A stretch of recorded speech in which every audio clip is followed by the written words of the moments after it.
Permukiman padat penduduk terus meningkat di kota Yogyakarta. Rumah-rumah di perkampungan berjajar saling berdempetan. Lorong-lorong jalan menjadi kian sempit. Hampir tak menyisakan ruang bagi anak-anak untuk bermain. Apalagi sisa lahan bagi tumbuhnya tanaman perindah. Keprihatinan inilah yang menggerakkan Dinas Lingkungan Hidup Kota Yogyakarta untuk melakukan berbagai terobosan guna mencukupi kebutuhan ruang terbuka hijau publik di tengah-tengah masyarakat Kota Yogyakarta.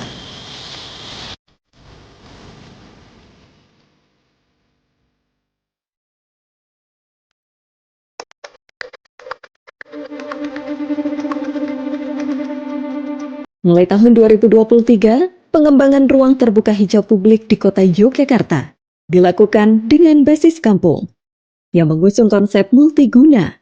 Di samping berfungsi secara ekologis, diharapkan keberadaan ruang terbuka hijau publik atau RTHP memiliki pula fungsi sosial. Kalau kita berbicara Kota Yogyakarta, maka kita bisa melihat bahwa salah satu aspek pembangunan dalam rangka memperindah Kota Yogyakarta diantaranya adalah dengan membangun latar belakang. Kalau kita lihat bahwa latar depan yang dibangun di Kota Yogyakarta, maka kita bisa melihat bahwa visualisasi ini bisa dilihat dari kegiatan-kegiatan pembangunan yang ada di berbagai titik. Misalnya di jalan, misalnya di taman-taman yang ada di perkotaan. Tapi kalau kita berbicara pada pembangunan berdasarkan latar belakang Kota Yogyakarta, maka kita bisa melihat ada titik-titik area yang kemudian dibangun oleh pemerintah Kota Yogyakarta dalam kompleksitas hunian yang ada di setiap wilayah. Misalnya di wilayah kecamatan tertentu ada suatu ruang yang memadai dan mencukupi, maka dibangunlah kegiatan yang berorientasi pada ruang terbuka bagi masyarakat. Nah, kenapa kita berorientasi pada pembangunan latar belakang Kota Yogyakarta? Agar masyarakat pun memperoleh sesuatu hal yang berkaitan dengan keindahan dalam bentuk yang lebih tervisualisasi dan dekat dengan kondisi masyarakat. Nah, kalau kita lihat maka kebijakan pemerintah Kota Yogyakarta dalam rangka pengembangan ruang terbuka hijau maka bertitik pada pengembangan dan pembangunan ruang-ruang terbuka yang ada di wilayah yang notabene ada di daerah-daerah yang padat penduduk dan padat hunian.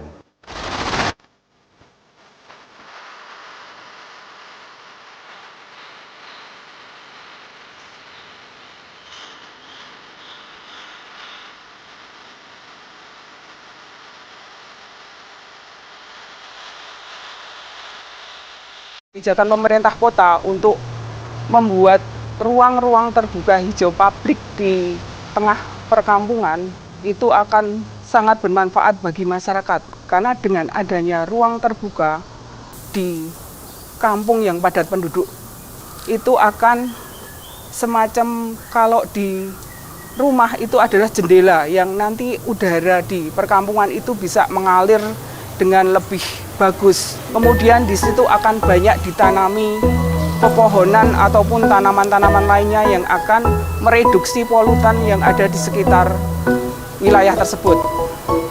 Belum lagi juga nanti kedepannya akan menyejukkan lingkungan sekitar dari segi ekologi, kemudian resapan air juga akan sangat terbantu dengan adanya ruang-ruang hijau di perkampungan itu.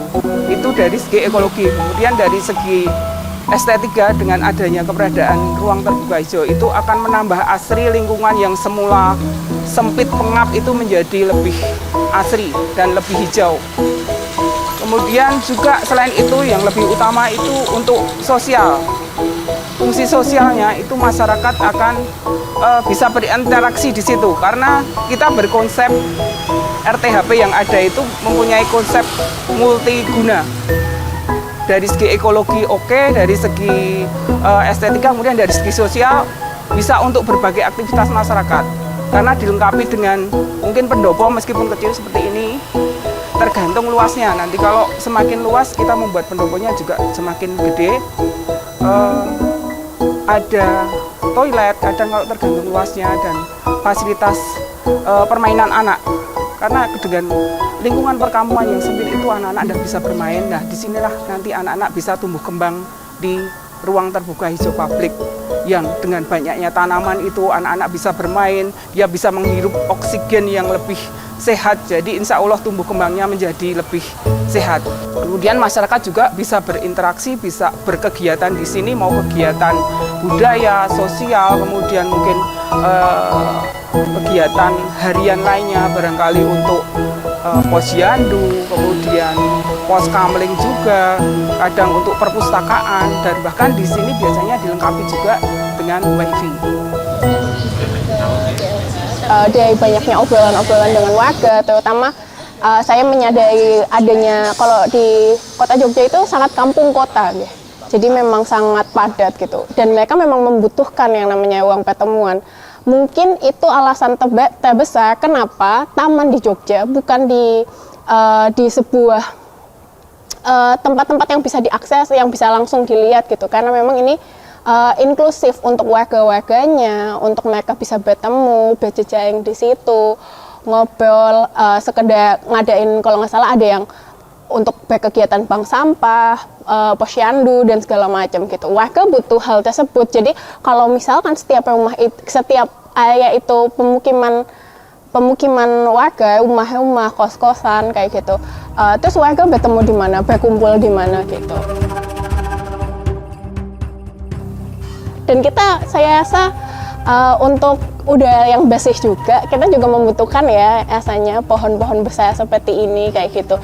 Siapa lagi yang akhirnya bisa menekan hal tersebut kalau bukan dari DLH punya kesadaran bahwa kami warga butuh pohon-pohon ini kayak gitu. Dan tentunya yang lain-lain ya gitu, karena menyadari fungsi taman itu tidak hanya fungsi estetika saja, tapi juga ada fungsi sosial di situ, fungsi ekologis kayak gitu. Dan itu yang hal-hal yang perlu dipenuhi. Itu juga menurut saya hak warga itu sendiri untuk punya tempat berkumpul kayak gitu.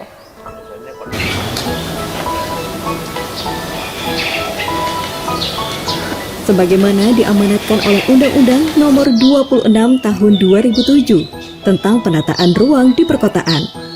Proporsi ruang terbuka hijau sedikitnya harus mencapai 30% dari luas wilayah kota.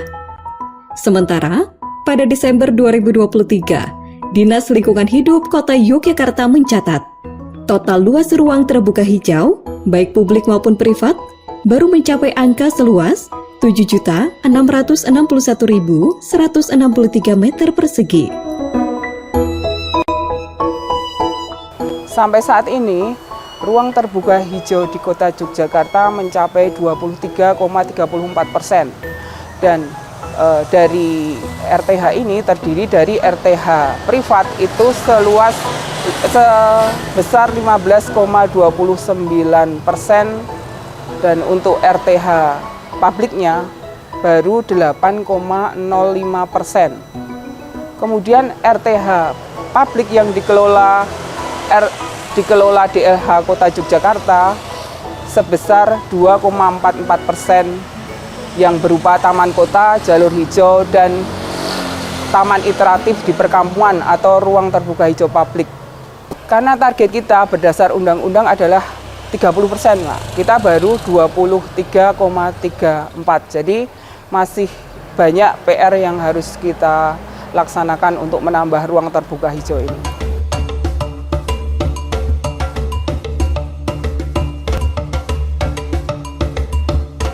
Itu sesuai Undang-Undang Penataan Ruang juga, ada amanat kebutuhan ruang terbuka hijau untuk kawasan perkotaan 30%, 20%-nya RTH publik. Nah, itu juga nyambung dengan kebutuhan ekologis secara penghijauan di perkotaan, maupun RTH itu faktanya bisa menjadi ruang publik yang pada akhirnya itu menjadi fungsi sosial dari ruang terbuka hijau publik gitu. Bahwa warga kota mungkin kecenderungan perkotaan dibandingkan pedesaan itu memang lebih hutan beton dibandingkan desa yang mungkin masih lebih banyak hijau dan hutannya. Itu menjadikan adanya kebutuhan untuk ruang terbuka hijau atau bisa kita bilang oase dari hutan beton itu supaya udara tetap segar di antara hutan-hutan beton ini begitu. Mungkin kita mengenal efek ini juga, urban heat island, bahwa beton-beton di perkotaan itu menyebabkan perkotaan itu sebenarnya suasana dan cuacanya menjadi lebih panas, sehingga memang oase hijau-hijau yang terimplementasikan dalam ruang terbuka hijau ini juga selalu dibutuhkan oleh perkotaan, dan memang telah dihitung secara amanat Undang-Undang Penataan Ruang ya 30%, 20%-nya publik untuk interaksi juga, dan 10% lainnya disediakan oleh privat seperti itu. Mungkin kita bisa melihat RTHP sebagai ruang publik, atau kalau ada ruang pertama, ruang kedua, dan ruang ketiga. Ruang pertama rumah, ruang kedua aktivitas utama di kantor atau di sekolah. Ada ruang ketiga yang sebenarnya melepas penat dari kesibukan keseharian itu. Dan bahwa faktanya taman atau ruang terbuka hijau publik itu harusnya publik itu gratis seperti itu ya, dan itu tentunya berbeda dengan kalau kita harus nongkrong di kafe, harus beli, maupun mall atau tempat-tempat lainnya yang harus berbayar atau tidak aksesibel untuk semua seperti itu.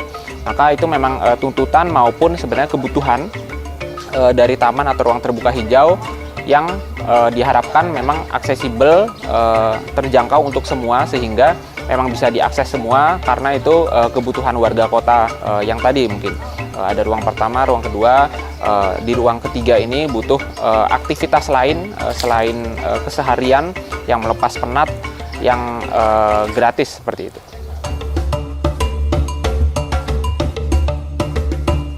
Pada tahun 2024, pemerintah kota Yogyakarta melalui Dinas Lingkungan Hidup menargetkan 4 ruang terbuka hijau publik terbangun di 4 lokasi, yaitu di wilayah RW 4 Kricak seluas 200 meter persegi, RW 9 Bausasran 300 meter persegi, RW 4 Sorosutan 332 meter persegi,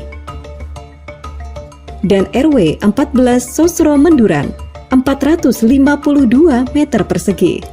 Diharapkan pembangunan ruang terbuka hijau publik berbasis kampung ini akan memiliki dampak yang lebih positif di masyarakat, baik dari sisi perencanaan, pembangunan, hingga dalam pengelolaannya.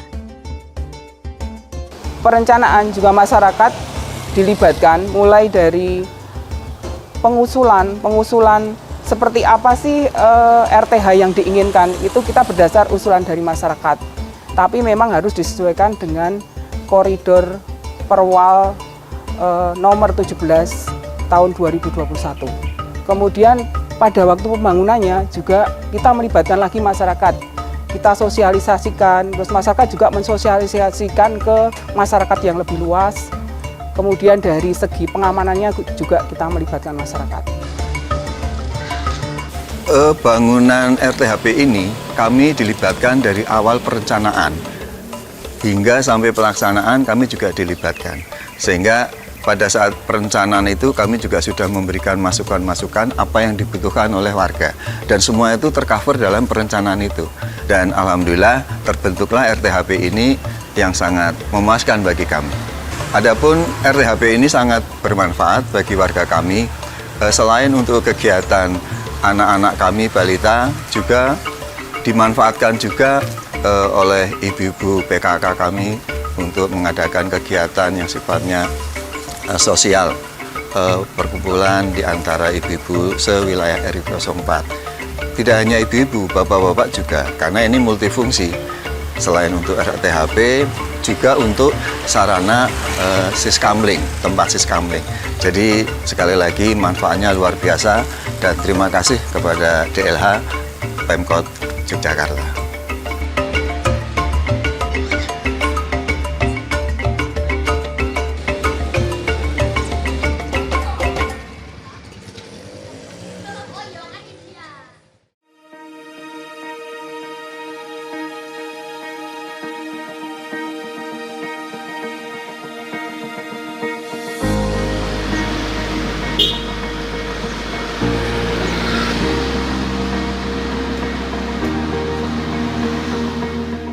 Sampai tahun 2023, sebanyak 58 ruang terbuka hijau publik atau RTHP telah berhasil dibangun di sejumlah kampung-kampung.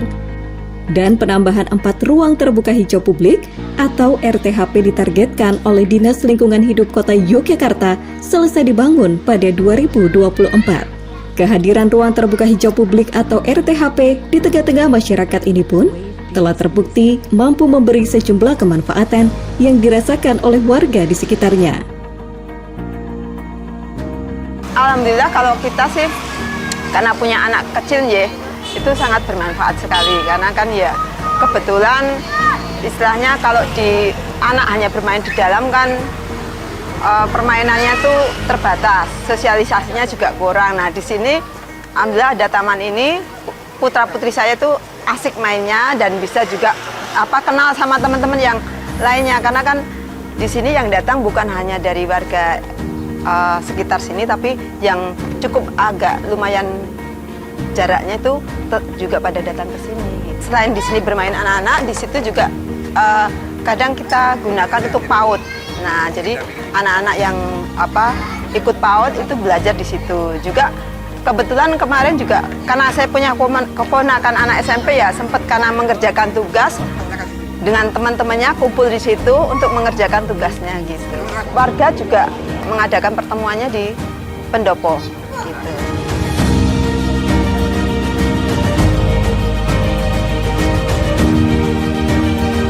Saya sendiri sebagai mahasiswa geografi pembangunan ya Pak, adanya RTH ini sangat-sangat berpotensi ya Pak di DIY ini karena mungkin selain lingkungannya yang padat, di sini tuh kurang ruang terbuka hijau Pak. Makanya dengan ada RTH itu sama dengan memberikan penghijauan bagi lingkungan ini. Kemudian dengan adanya program-program seperti pengolahan sampah itu sangat-sangat membantu DIY ini untuk mengurangi adanya sampah Pak. Karena di masalah DIY ini selain dengan masalah sampah anorganiknya juga sekarang tuh masalah sampah organiknya tuh sangat krisis nih Pak, dari Bapak Sekda kemarin menjelaskan. Kemudian dengan adanya ini pembuangan sampah kolektif ini menurut kami sangat-sangat berpotensi untuk pengurangan sampah di DIY Pak. Dan juga untuk menambah produktivitas ibu-ibu dari kelompok tani dan juga menambah nilai pendapatan daripada kelompok tani itu tersebut. Ya, untuk saya sendiri sebagai mahasiswa sangat takjub nih Pak dengan ibu-ibu yang aktif setiap pagi, setiap Sabtu Minggu untuk jam 7 itu ibu-ibu sudah stay di sini untuk motong sampai siang, kemudian makan bersama. Itu saya melihatnya sangat-sangat kompak dan takjub nih Pak saya sendiri. Meskipun konsep pembangunan ruang terbuka hijau publik atau RTHP berbasis kampung ini memberikan sejumlah peluang bagi warga sekitar untuk ikut andil dalam pemanfaatannya. Namun demikian, aturan pokok pengelolaannya tetap menjadi tanggung jawab Dinas Lingkungan Hidup. Salah satu alasannya agar keberadaan ruang terbuka hijau publik atau RTHP ini tidak bergeser dari berfungsi pokoknya.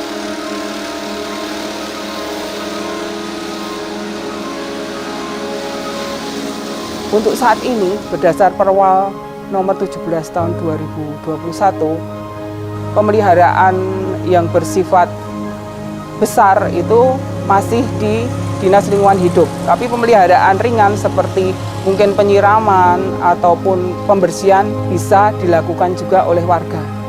Jadi kita saling bekerjasama dengan warga. Jadi masyarakat boleh mengusulkan untuk mungkin penambahan bangunan ataupun pengurangan bangunan. Nanti diusulkan ke Dinas Lingkungan Hidup Kota Yogyakarta. Tapi memang itu harus ada batasannya. Untuk bangunan berupa fisik bangunan itu maksimal 20% dari luas area, tidak boleh melebihi itu. Karena memang ini ditujukan untuk ke arah ekologisnya, biar wilayah itu menjadi lebih sejuk, lebih segar dengan banyaknya tanaman yang ada di ruang terbuka hijau publik. Kalau untuk kegiatan di lingkup kampung yang melibatkan mungkin di bawah 50 orang, itu silahkan masyarakat menggunakannya. Tapi mungkin di atas 50 nanti bisa izin ke Dinas Lingkungan Hidup Kota Yogyakarta. Dan dinas pun akan melibatkan masyarakat terkait nanti gangguan yang ditimbulkan dari pemakaian yang melebihi kapasitas.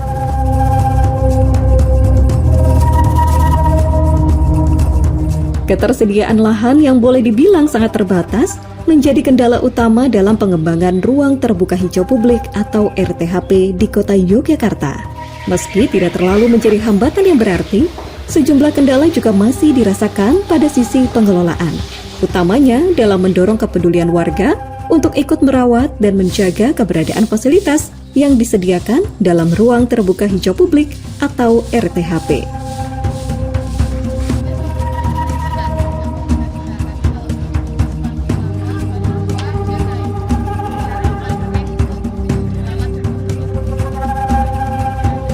Dalam rangka untuk meningkatkan upaya bahwa ruang terbuka ini menjadi sesuatu yang optimal, tentunya kita sampaikan pada masyarakat bahwa ruang terbuka ini adalah kebutuhan kita, kebutuhan untuk masyarakat umum. Jangan diupayakan, jangan digunakan untuk kebutuhan-kebutuhan pribadi. Misalnya ruang terbuka ternyata ada halamannya agak luas, ada perkerasannya, kemudian ternyata ada kendaraan yang masuk di situ, parkir di situ. Nah, kita harus berupaya untuk mencermati ini dan menghilangkan ini. Karena kalau tidak memelihara bersama, ya ruang terbuka itu hanya menjadi ruang terbuka milik orang tertentu. Dan kami tidak menginginkan itu terjadi. Untuk ruang terbuka hijau yang sudah jadi seperti ini memang kita ada kendala juga, kadang-kadang memang dari masyarakat itu kurang sadar untuk pemeliharaannya. Mungkin kurang sadar untuk ikut menjaga berlangsungnya RTH, kadang masyarakat yang kurang peduli. Ya, alhamdulillah selama ini saya kalau yang ikut terlibat, yang deket aja seperti saya juga, Bu RW juga, karena kita rumahnya berdekatan, akhirnya kita yang sering ngontrol kebersihan, juga ngawasi kalau umpamanya kan di sini tidak disediakan tempat sampah ya Pak. Jadinya ya kita selalu mengingatkan warga yang datang kalau bawa makanan atau bungkus snack atau gimana, untuk snack bungkusnya dibawa pulang, tidak boleh dibuang sembarangan di sini begitu.